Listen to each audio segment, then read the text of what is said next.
I'm Genevieve Cook, and I knew Barack in 1983, 1984. We spent a fair bit of time together as lovers, and I was asked to participate in this documentary in order to offer what many people see as a little bit of a black hole in his life for some reason. Yeah, so it's been interesting reviewing that time I spent with him and thinking about him and us. I met Barack when he had recently graduated from Columbia. I was getting a master's in early childhood education at Bank Street, also up on the Upper West Side, and living at home with my parents briefly, having shared a flat in Brooklyn with a roommate who was also going to Bank Street. So living temporarily at home, and we met at a Christmas party. I actually didn't figure out why he was there until years later when a biography of him was written, but his friend was the older brother of a young man that I worked with in the first job I had when I moved to New York, fresh out of university, and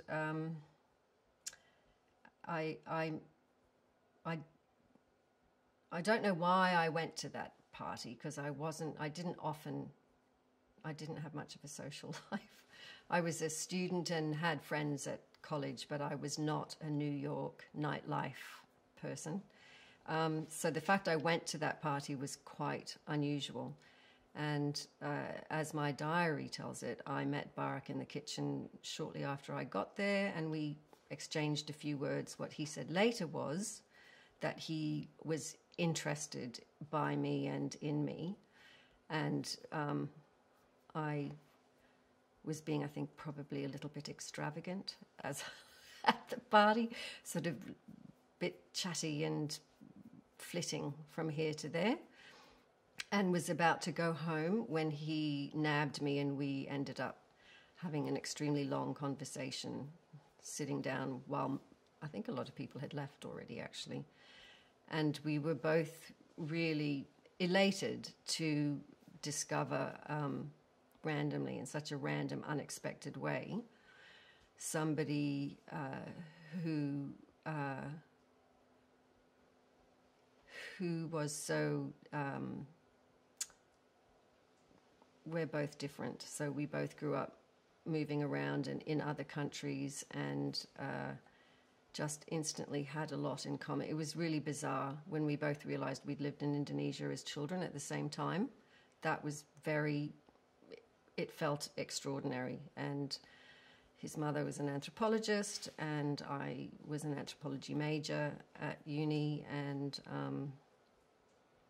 just that whole conversation without needing to explain anything, just allowed us to be very quickly, very deeply on some kind of same page, which, if you grow up moving around and feeling like an outsider, is not at all a common experience. And he, he's incredibly bright, and it was just so interesting being able to sink straight into a very profoundly deep conversation about who we were and who we felt we were and what we were doing with our lives and what our values were, and everything just was zing, zing, zing. It was all very much on the same page. And much more since he strode into the limelight, he's got a really good sense of humor, Barack. He was a lot more serious in those days, more often, but that sense of humor is there. So I'm sure that was something that I can also be very serious, and but also have a good sense of humor. So there was a lightheartedness to it as much as an intensity. It felt very...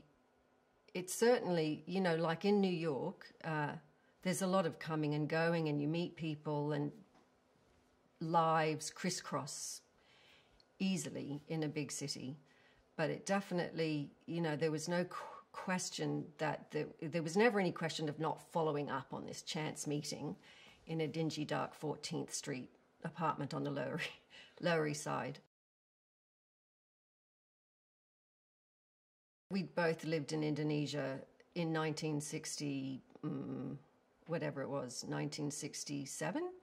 So I moved there in the February, and he moved there with his mother in the November or October.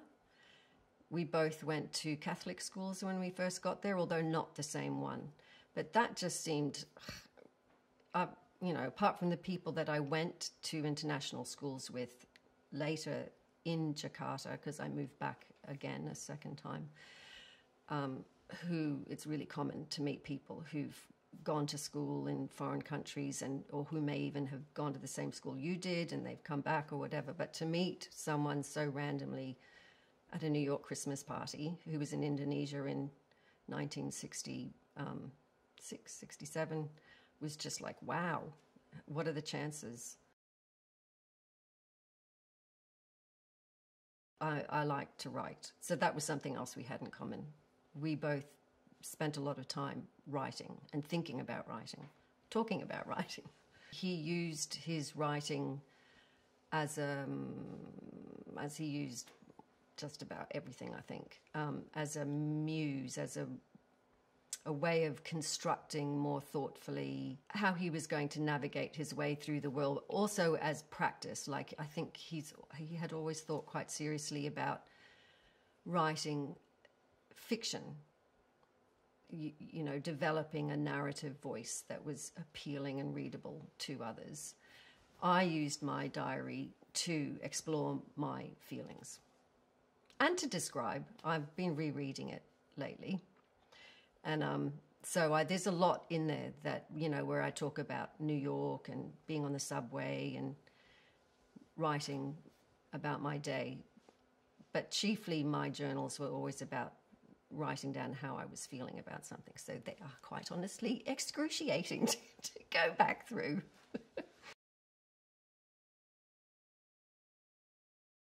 Well, I think one of us rang the other one up and we had dinner at his place, and then I stayed, which, you know, it was the whatever it was, the 70s. It's like no big deal. But it did feel like that was just, it wasn't anything that either one of us, I think, put too much thought into. That first meeting had just been so exciting as far as meeting a person who we just shared such a similar history and such a similar sensibility about what we were doing in New York and how we saw ourselves as actors in a world where we cared a lot about what we were either choosing to do or about to choose to do.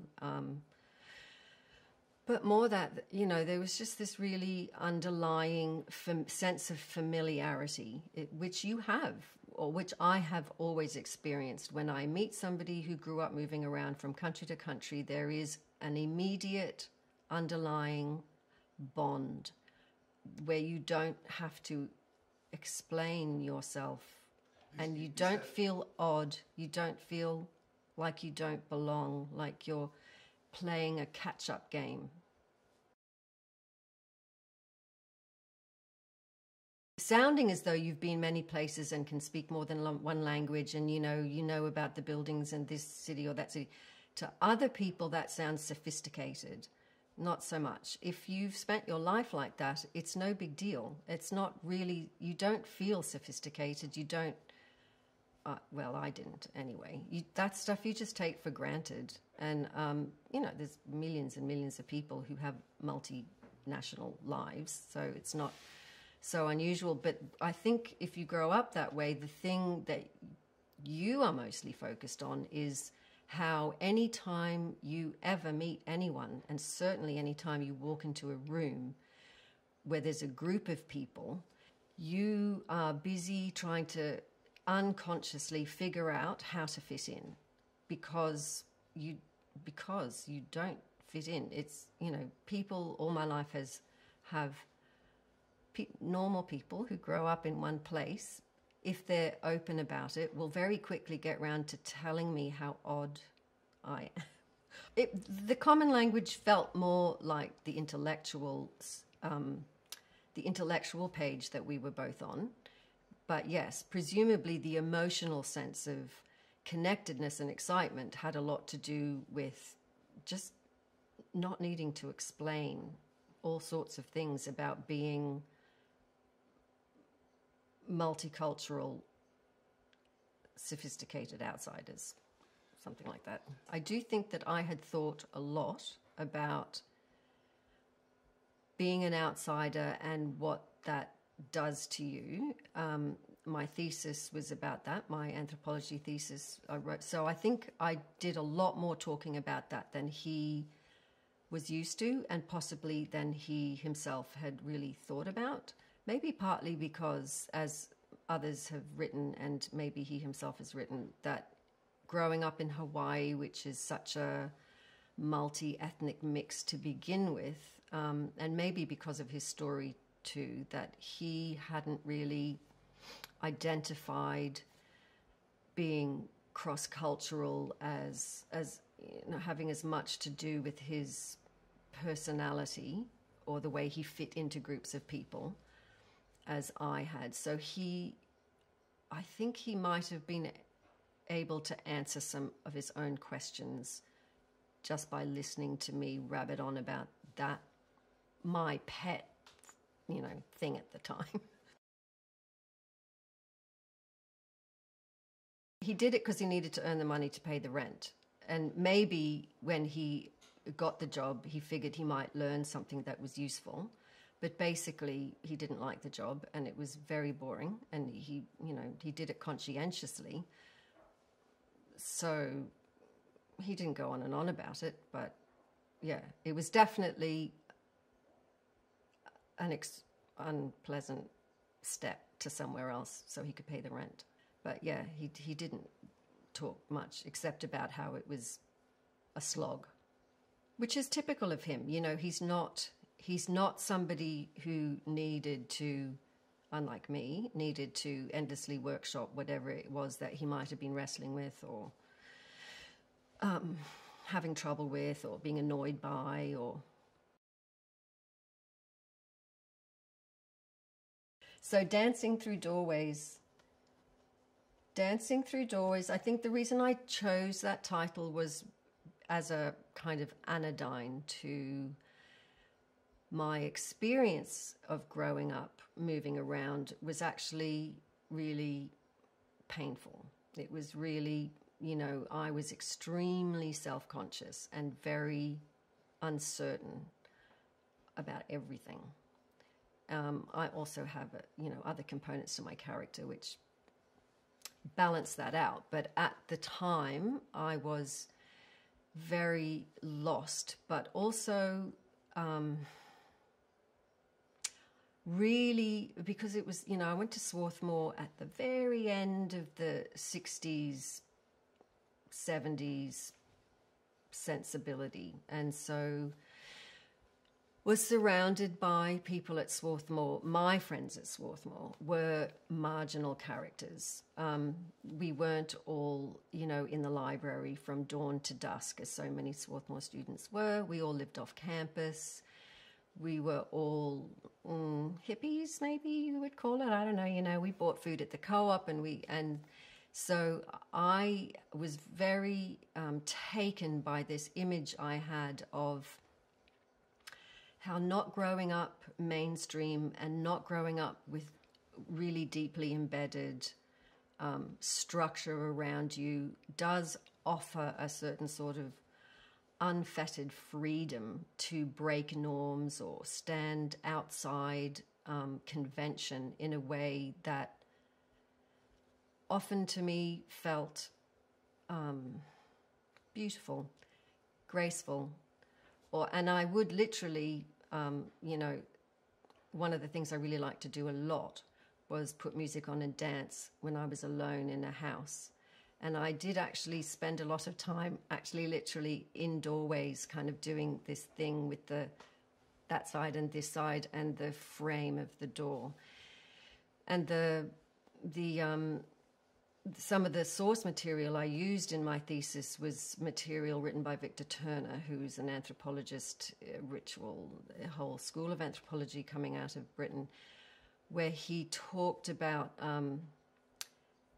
the liminal space that's created in cultures where, say, this kind of reverse of social roles. So there are cultures where the people in charge and in power will spend the day, the Romans also did this, will spend the day being dictated to by people in lower social status situations who for that day get to wear the crown and get to wear the power. And this whole idea that it's really important to, if you want to have a refreshed, engaged, made new, whole and healthy sense of community, you must do something about how roles get stultified and power gets entrenched. And, so this is the sort of conversation that we would have been having on that beanbag.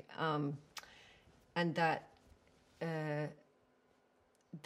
there's something very valuable to being able to throw off your whole identity, just throw off everything that you know to be you, that grounds you in your history and in an ego, and that there is something refreshing about that, something really spiritually nourishing and important about that.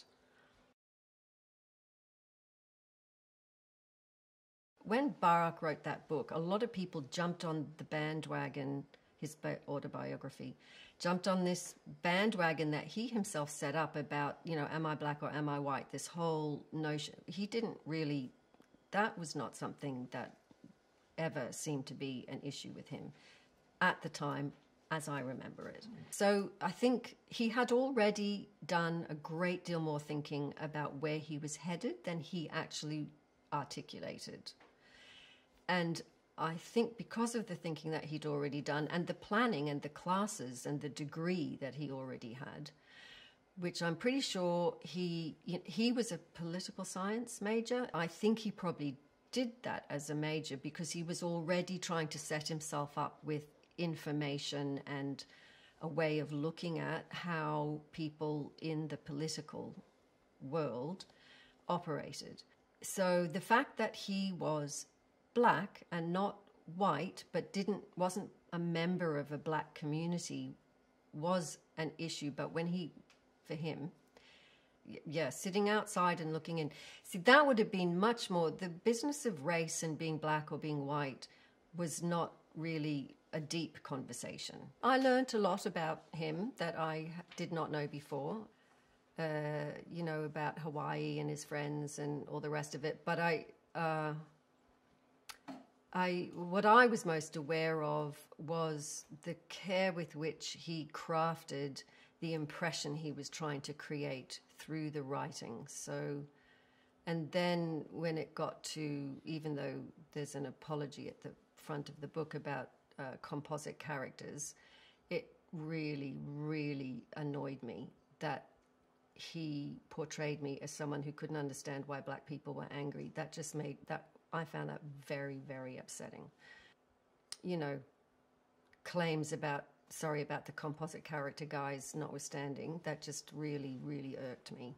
I felt that was a really huge betrayal, actually, of everything that our relationship was all about. I mean, any of my close friends would have known that that was a ridiculous remark to make about me, and the fact that he was obviously portraying a composite girlfriend meant that people who knew me would not mistake that snippet for me. But so yes, I don't know who I thought out there I needed to protect my reputation in front of, but it just really hurt that he was happy to sacrifice who I really was for creating a certain, narrative that he sustained throughout that book about choosing. I have written him several letters to which I've received no reply. I don't know if he even ever got them.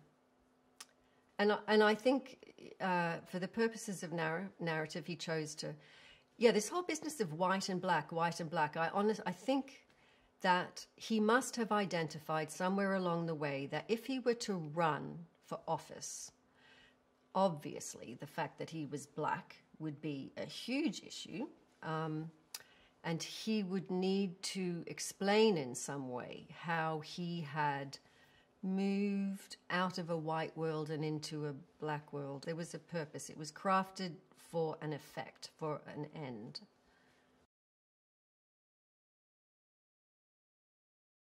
It was more like something to be a hurdle to figure out how to navigate so that things remained authentic and legitimate. But I don't know to what extent he recognized that his tendency to be, it did though, we must have had conversations, and there are a few allusions in my diary to the extent to which being an outsider and one's tendency to just quietly observe and stand back with that observation is something that I think he already saw could get in the way as far as being able to draw groups of people together, which is, I think, getting into that community organizing that he did was very much where he hoped to be heading, even when I knew him and wasn't yet talking about it at the beginning when I first met him. This whole idea of searching as a black man, no, I don't think so. It wasn't as a black man. It was as a human being who wanted to be effective in the world.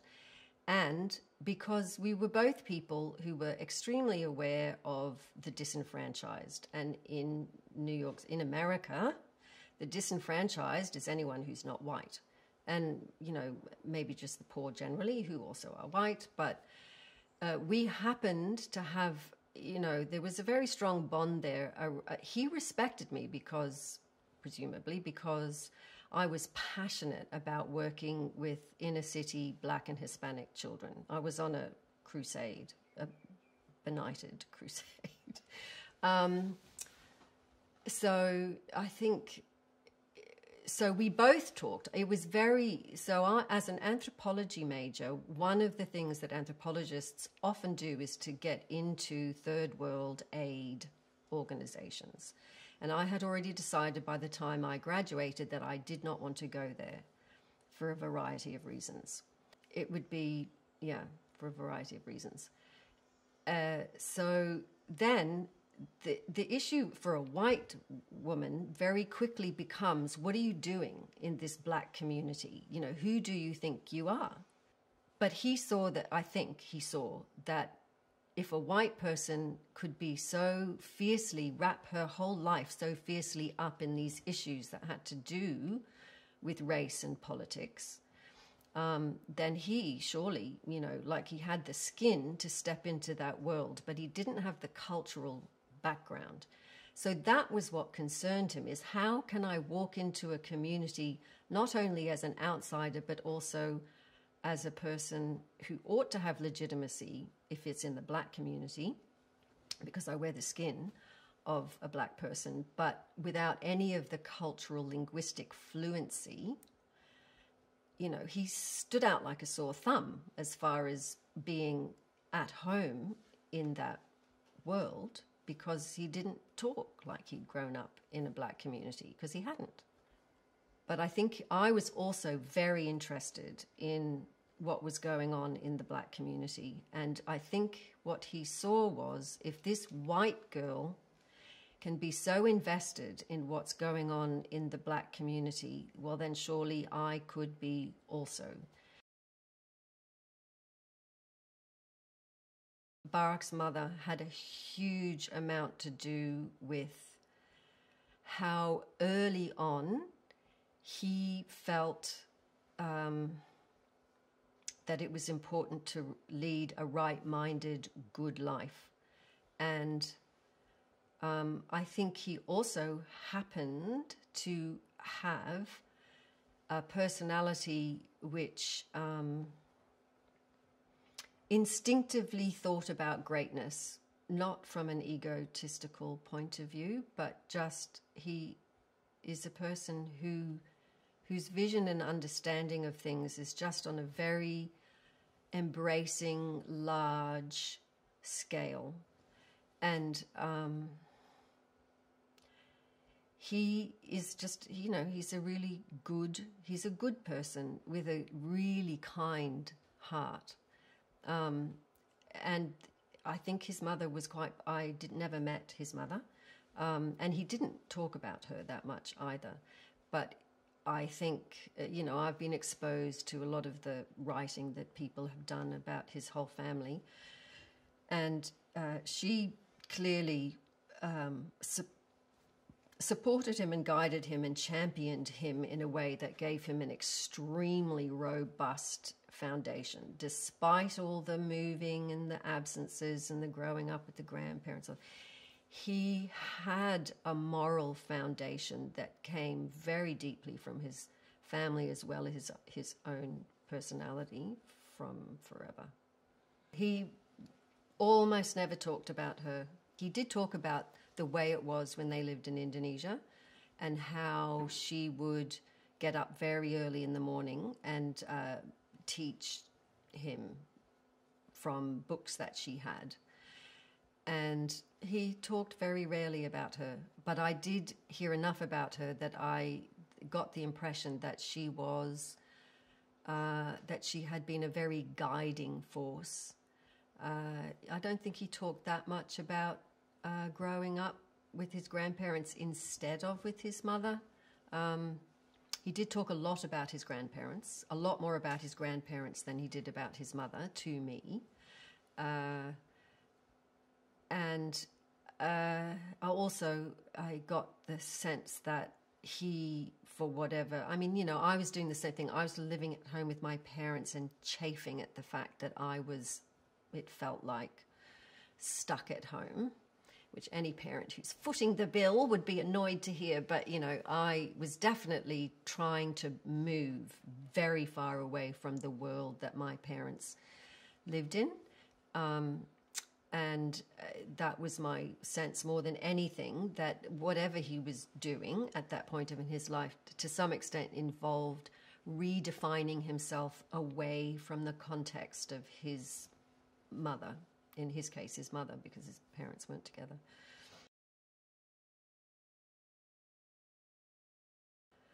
I'm kind, and I'm smart, and I'm funny, and I think... yeah, just unfortunately, I was really emotionally very immature. I think when he met me too, I have a feeling that he was already looking for somebody who could present themselves to the world if he ever got that far. And my pedigree was good. I don't know how consciously he thought about this, but, you know, I was the daughter of a diplomat. So I was the daughter of a man who was in politics, so I was coming out of a world that I think much more than he ever revealed to me consciously. I'm very observant and I'm very intuitive. He is also, but, you know, so a lot of stuff that I knew about him, I picked up from not necessarily said out loud by him. But he would have liked the fact that he felt I might have come from a family that was politically fluent or whatever. It was just all incredibly exciting, and for 3 months, and we were together for a year and a half. And I think a lot of that was just I think in my diary, the day I met him, I wrote, "He is not the man for me." So I'm not quite sure what I was on about there, exactly what I thought I saw in him or us together, or why I wrote that. I mean, it's definitely, in hindsight, it's definitely true. He needed a partner who could be with him in the way that the woman he chose to marry was and is for him. And really, the fact that I was so emotionally insecure just ruined. It probably didn't as much as I think, because I'm reading my diaries, which are all a swash in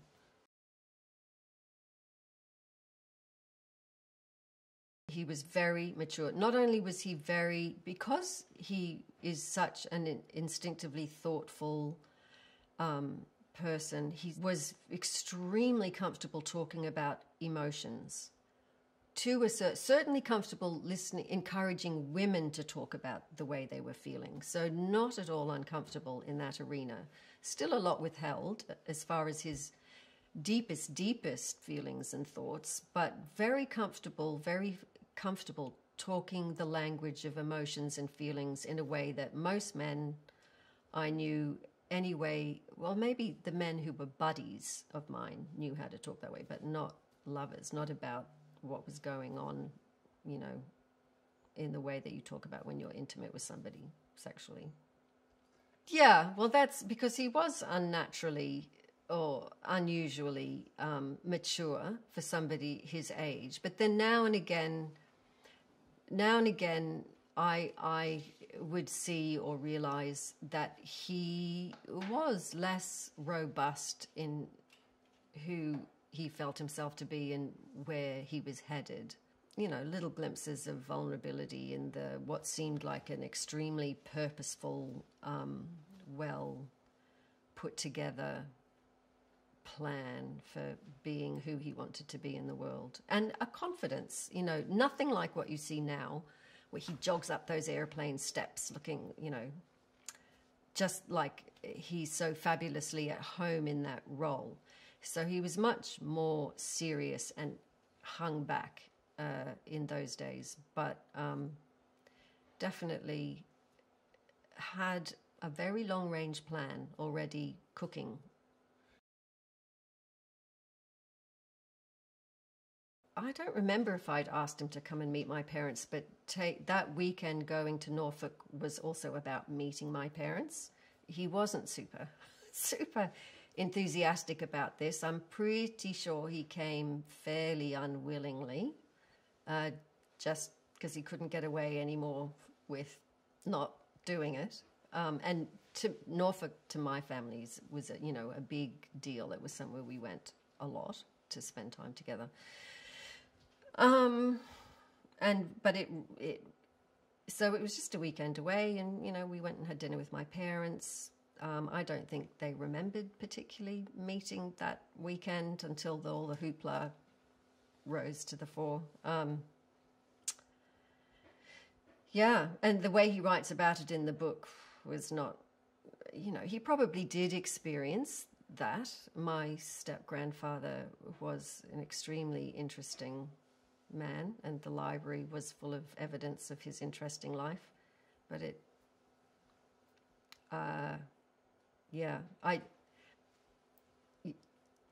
he chose to use going to Norfolk that weekend as a device for describing, almost as though there was a turning point where he realized, you know, he had to go to Chicago and be a community organizer and be very involved in a world, you know, that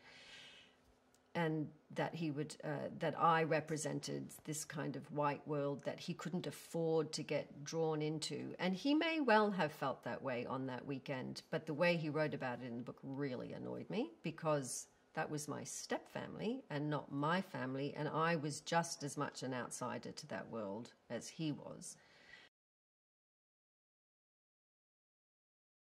I think he had a very considered awareness of all the things that he would need to experience and garner and remain open to and be aware of and know how to articulate if he wanted to move forward in a way where much more than he was ever really moved to say out loud, I think he understood that he had certain personal emotional talents as far as being sensitive and open and caring, and also very smart and very able to keep some overview picture. And he was very concerned with the nitty-gritty You know, that was a lot of, I think, what he was doing in New York, which is a very nitty-gritty city. Well, it certainly was in the 80s. So what he might have seen in Norfolk when it's like, oh, you know, maybe, no, this white world is a little bit too polished, a little bit too cocooned, a little bit too, no matter what the political democratic sensibilities of the people who live here are, it's still the very white, established, take many, many things for granted world. And he did not want to be seduced by people or groups that took things for granted and had removed themselves in some way from the nitty-gritty, the down and dirty, the real, you know, as poverty and unfairness is, not having access to political power. Barack is by nature a very warm, loving, kind, insightful person who's has a very strong instinct for responding to someone else's vulnerability by building them up. He does that with everybody. He does it a lot, and he did it a lot with me. So, and that's not common. It's not, even if you've got men who are friends, who are pals, this instinct towards building someone up is not that common. And he's warm. I mean, he's just genuinely a warm person. But, so he was disarming. I found he was disarming. He's certainly become a great deal more disarming than he was generally back then in the 80s. And maybe it was just that period. He describes himself as a bit of a monk during that period. So maybe at Occidental, he was a bit more of a sort of outgoing, I don't know. And he just retreated during that period. But the coolness, he has, and you see this, I think it really affected his presidency. He has this incredibly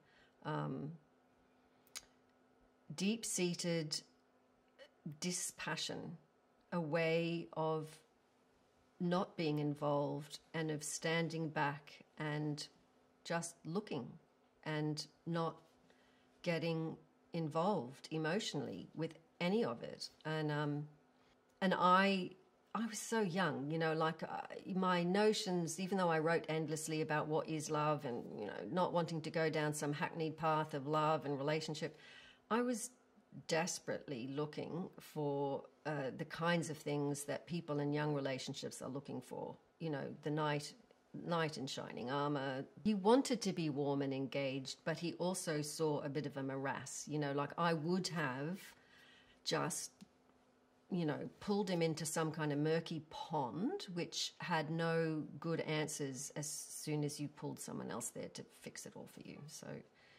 So that's that, you know, as far as the personal relationship went with, I think that's why from the beginning also he stood back a bit, because there was something about who we were together that he really was plugged into very legitimately, but there was this other part in him which could see that there was no good end to this particular love story. That goes with that capacity he's got to, or inclination he has by temperament and character, to endlessly assess a complex range of factors and never lose sight of the bigger picture, to never get bogged down by being partisan or emotionally reactive or, so yes, that outsider, that without even knowing you're doing it, there is this cloak of, it's just automatic. You don't belong, and your first job is to just stand back and observe so you can fit in. And so smooth, yeah, he's very smooth. He's very smooth. He's learnt to use that to his advantage. He's quick, you know, he's he's quick and he's funny, he's smooth, he's also guarded, but not because he's hiding things, just because that is his process. It's his process to stand back and look at complicated things that probably a lot of people can't hold those complexities in their mind with wanting to package it and pronounce and carry on. Because I didn't write down blow by blow what we were talking about, it's not there, but I can only assume that we did talk a lot about politics and wanting to effect change on a massive scale, not just community organizing. I had already decided that personal is political by then, which was like a feminist mantra in the early 80s. So I had already decided that, and that is true, it is more suited to my personality. So in the profession I have, the fact that I can do one-on-ones to a deep level with people is what floats my boat. That's what I'm good at. That's my comfort zone. That's personal is maybe not political, but, you know, personal is the way you can affect very deep change for one person anyway, and that has a ripple out effect. Whereas it was clear that for him, the large platform was where he was headed. And he clearly felt he had the wherewithal for that. He just wasn't quite sure how to fit the pieces together. It's definitely a big part of who he is. Yes, remote and an outsider. I think that's the thing about growing up, moving around. I don't think you can ever completely move away from that as being very much who you are in a very fundamental way, being an outsider. And on top of that, he has a certain kind of way, the way his mind and his emotions work together. He is just the sort of person who would never jump into the fray impulsively without considering everything. And I mean, I married somebody who also is the same way, who everything is the long game. Everything is assuming that a lot of problems arise when people knee-jerk react to stuff and want to jump in there and, you know, fix that bit that they've cottoned onto as being whatever. Yeah, so that's his talent. I think also it must have been very hard to play politics and have that as your main way. I think, yes, at the time I was very frustrated by what felt like a veil was what I came to talk about to myself or think to myself. And it was just this this constant dispassion, this constant standing back and not being drawn into. And I think, you know, I'm very impulsive and I don't handle frustration well.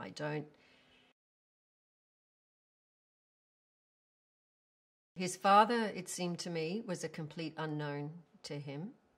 I would have liked to hear him, you know, talk more about what that all meant to him, but I think it was something that even within himself was not at all clear. Yes, he did wake up one morning and talk about a dream that he'd had, the details of which I don't remember. But it was about visiting his father in jail, I think, or I just assumed that it was that the scene in the dream was his father in jail or him in jail and encountering the father, because there's somewhere else in my journal where I wrote a poem where I suggested that instead of doing what he did in the dream, he should have asked his father for the key. I reread the page in my diary where I wrote about that, and what he said to me, and which I wrote down, was that that he cried when when that McDonald's massacre hit the news. And I really not quite, in hindsight, not quite sure how to unpack it, but what he said was that his experience of that, of responding to the trauma of the McDonald's incident, in his mind had something to do with being loath to feel proscribed emotions about things. So really looking back, I'm not quite sure how to interpret that, but except maybe to say that, when it comes to deep-seated griefs about loss, that was a remark more about his father and not so much about McDonald's, because obviously you're going to cry about something like that.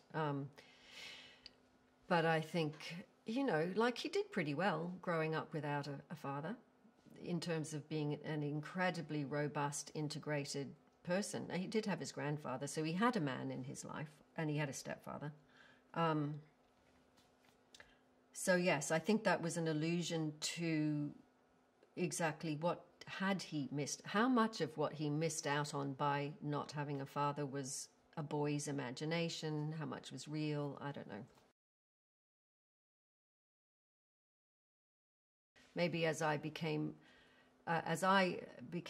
more of an adult in my 40s and 50s and had children of my own and saw the effect on them of not having roots and not belonging anywhere, and how that filtered through to my children, I've become more and more aware of how important it is for me to have found a place to call home.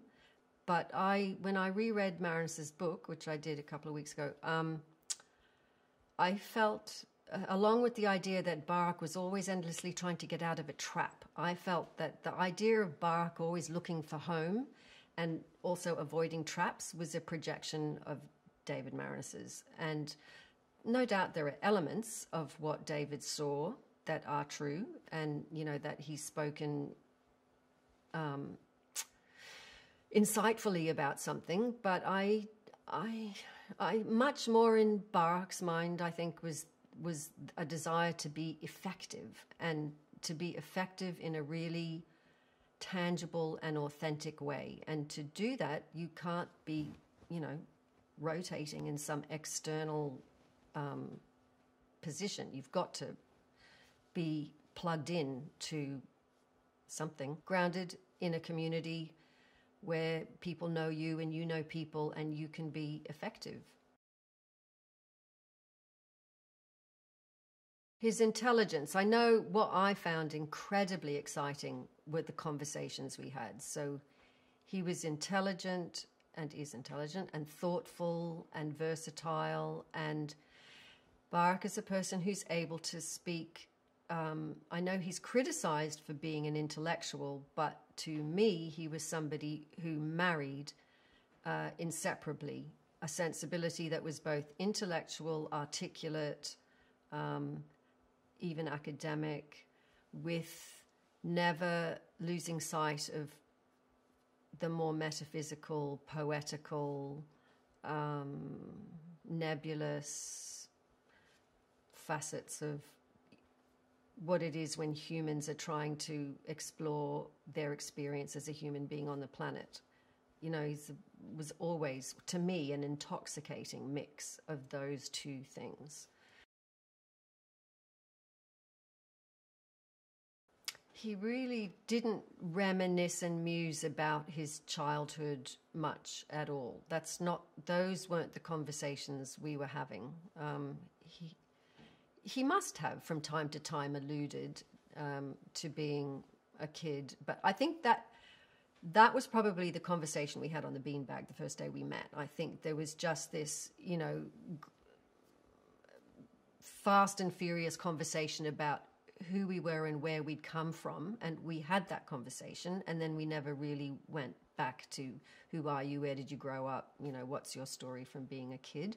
He did talk a lot about his grandparents, why they were important, and even more so what he was instructed by their lives not to give up on, or not to get stuck in or bogged down in. So I think maybe he wrestled a lot with feeling disloyal to his grandparents, because I think he recognized everything they had given him, and yet probably he felt that their lives were very small. Respectable, absolutely, but small. And he wanted to live a very large life. And I think he wrestled with feeling disloyal.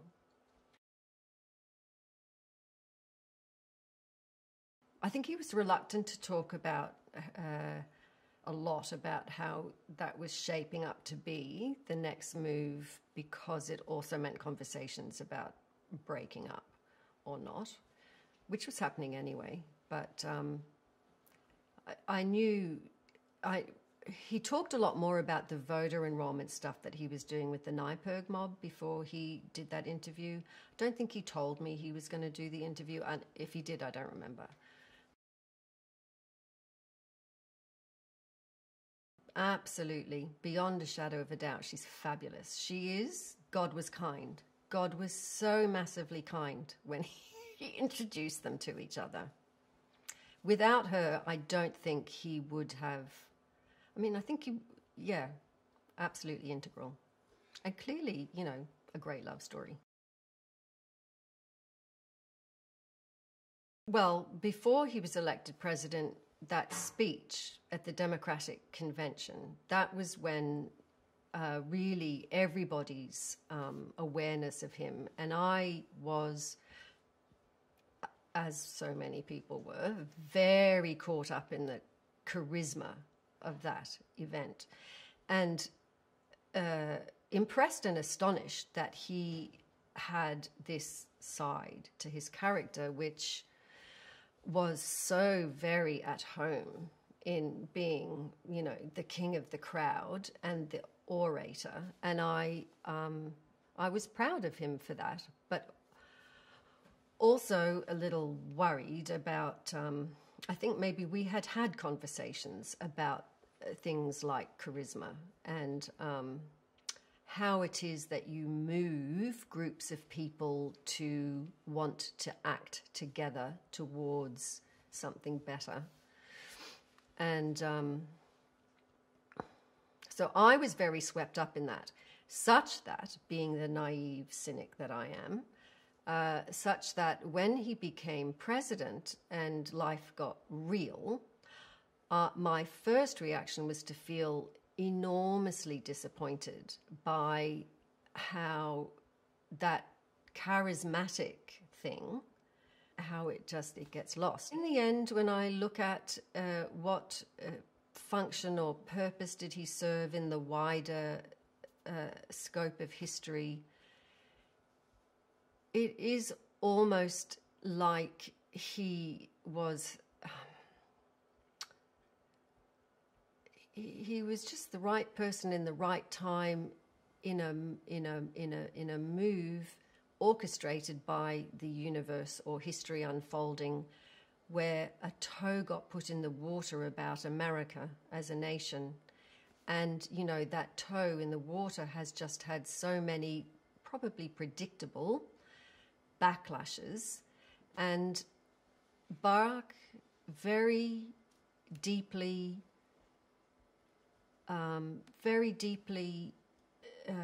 in his own way, is really very naive and not. You know, he's very well schooled in all things not naive, all things reality based. So smart that he, you know, he can talk numbers and details, but probably naive about the inherent goodness in people, and I think probably couldn't help but rely on his desire for people to be their better selves. And yeah, so that coupled with working in a situation where there were a lot of people who really did not want to cooperate and wanted him to fail and wanted to shoot him down, and, you know, Republicans versus Democrats and being Republican, all of that. when people criticized him for being black, as though somehow he was an imposter because he didn't grow up in a black community, which is what happens when you're an outsider. You are always left with this uncomfortable feeling that you're posing or posturing in order to fit in. And I think because of Barack's natural tendency to step back and review things endlessly, as he himself has said several times, people love to project things onto him. When you stand back and you've got a bit of that veneer, people want to somehow undo you or project things. I think he once said, you know, I'm like a Rorschach test. What people are saying about me is completely their own thing. It's not true about me. And looking back on it, you know, whether he, just to what extent the fact that he was black would get in his way, because he didn't want to run on the platform of, I'm black, elect me to be so excitingly the first black African president in the US. It was always, you know, how can I he's such an individualist, how can I as an individual do what I dream of doing? And clearly I'm living in a country where being black is just such an issue for everyone else, not for me, but for everyone else. And I think what I did feel sad about was a lot of black people in America who are, of course, were just so excited that America got to that point where they did elect a black president, were hoping, like I probably might have been hoping, that he could do something about the disenfranchised. But no, he's an individualist. He's not so he seemed to walk very, very neutral lines about race throughout his presidency, which was probably quite smart, but I think almost certainly very disappointing to a lot of people. He's a politician. He didn't back down. He didn't bow out. He remained gracious. I mean, there are lots of things that if I'd been there, I would have done differently. But, I do think that he was, that part of his character, which is the outsider observing and able to be dispassionate and withdraw, was very criticized. You know, what Michelle has already done and what she's doing, you know, what a fabulous platform. And definitely as a couple, they're very interested in using their prominence as a platform from which they can do good. And I really think, you know, that whole presidential thing was a bit of a, blip. Possibly, not an unfortunate, but it was Barack was playing out some very, very grandiose vision of what he personally knew always. He had the goods. He had the personal character and ambition and the wherewithal. And look, he got there. He got there. And I think, you know, there's something deep in his character that wanted to check it out, wanted to see if he really could, you know, get as far as he got. And Michelle talks a bit about the price that they paid as a family, that he didn't get to be around and watch his girls grow up as much as perhaps if he hadn't been, which, you know, but it does sound like they did a remarkable job as a family keeping that in perspective. And he was very available, and as is said, you know, the office was upstairs or next door to where they lived. So I think that probably, you know, out of that limelight and away from those pressures, that and having achieved what he was so driven to achieve, that now hopefully he can relax and just get more, I don't know, right-sized with who he is and what he wants to do and how he wants to do good in the world. I'm sure he's a little bit envious that Michelle pipped him to the post with the book, but because I think he has probably more complicated ideas about how he got to where they got together and where to go from here.